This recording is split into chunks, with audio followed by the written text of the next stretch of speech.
What up, YouTube? I am back. So I haven't done a Fire Force review in 2 weeks because I had a lot of things to do, but I'm back. It was a great episode. Last week's episode was great, so there's a lot of things that I need to talk about that I didn't because I didn't do a video for Fire Force in 2 weeks. The first thing that I really want to talk about is the insect that is creating these artificial infernos. That's kind of crazy. I don't know how this works. And the other things that I wanted to say is the animation at the end of last week's episode with Tamaki was just amazing, man. The art and animation while she was crying was great. So these are the two things that I really wanted to say. Anyway, in last week's episode, we learned that Reka was the one that created this artificial infernos that we saw, and he's kind of crazy, man. He's a crazy dude. The way that he was creating these artificial infernos was with an insect. I don't know how this works, but I guess that we learn more about it in the next episodes or so. But he's a crazy dude, man. He almost killed Tamaki, and that is really sad because Tamaki had a crush on him, I guess, and he almost killed her. If it wasn't for Shinra arriving at the right moment, Tamaki would be dead, and just Shinra arriving at the right moment was amazing. It was an amazing shot, him hitting Reka in the face, right in the face. It was an amazing shot, man. But yeah, almost the whole episode was Shinra versus Reka fighting. It was an amazing fight. It was an amazing episode. I really liked the art and animation, especially with Shinra because of his footwork. The way that he was using his feet with his fire and everything was amazing because he's really mobile. He's way more mobile than Reka because Reka is using his hands and Shinra is using his feet, so he was way more mobile, and the way that they were doing his animation I think was great. Something really important happened during the fight. We all know that Reka has multiple vials of this kind of insect that is creating these artificial infernos, and for a reason the insect inside the vial was attracted to Shinra's fire. So that was really interesting because it seems like for a reason when Shinra was searching for the children, for Tamaki, for Reka in last week's episode, he was feeling maybe where they were, so that's kind of interesting to me. And the insect was attracted to his fire, so there's something going on with this. I'm not sure what, but it's interesting. Obviously we know what happened in his past, what happened in his childhood, so maybe that's why the insect is attracted to his fire. But yeah, that was interesting in my opinion. But yeah, the rest of the fight, like I said, was amazing. The way that Shinra was using his footwork to fight Reka was amazing, man, because first of all, Shinra was too fast for Reka, and the way that he was mobile, the way that he was using the walls around him to counterattack, and to fight Reka pretty easily was great. And obviously Reka is a lieutenant, so the fact that Shinra was able to hold his own against him was something else, man. He's way stronger than I thought he would be at this point of the series. I thought that he would be way weaker than that, but right now he disposed of one of the captains, Hibana. Obviously it wasn't really a fight, but he defeated Hibana, a captain, and now he defeated a lieutenant, so that's a crazy feat, man. Another important thing that happened in the episode and that happened in last week's episode was Reka was talking about someone. I think he's called the Evangelist, and he was talking about him a lot since last week's episode, so it seems like we have the villain of a story right now, the Evangelist.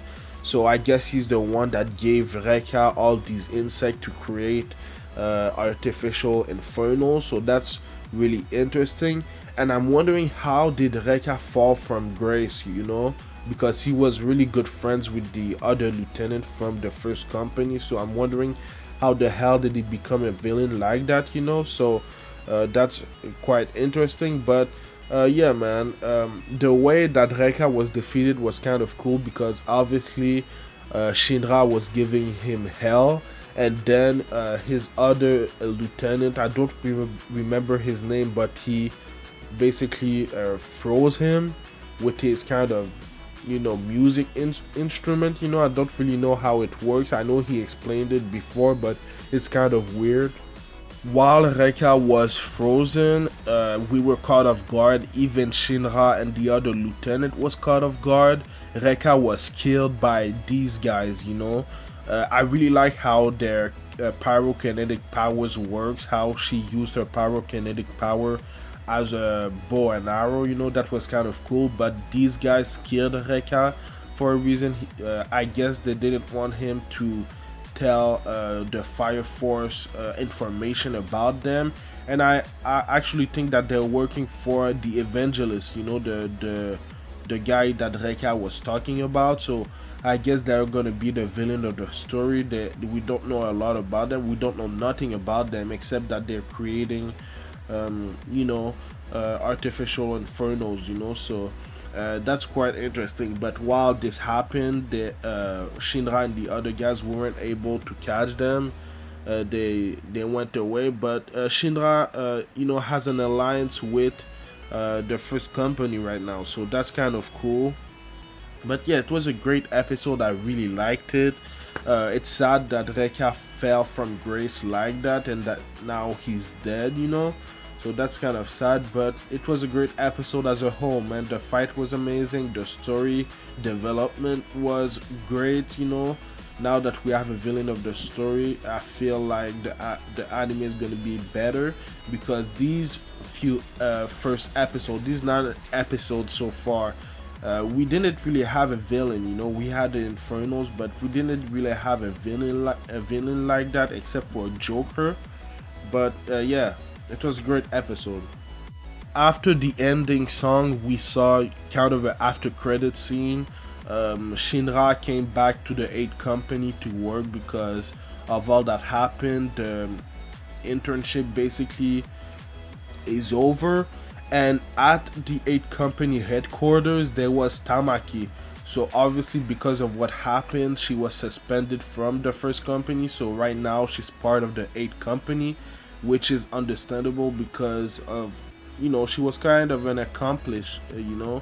So now she's part of the 8 company for now, and now it makes sense because in the opening she's with the members of the 8 company. So I'm kind of glad that she's with the 8 company right now. Now there's Maki, Tamaki, and Iris in the 8 company, so that's kind of cool.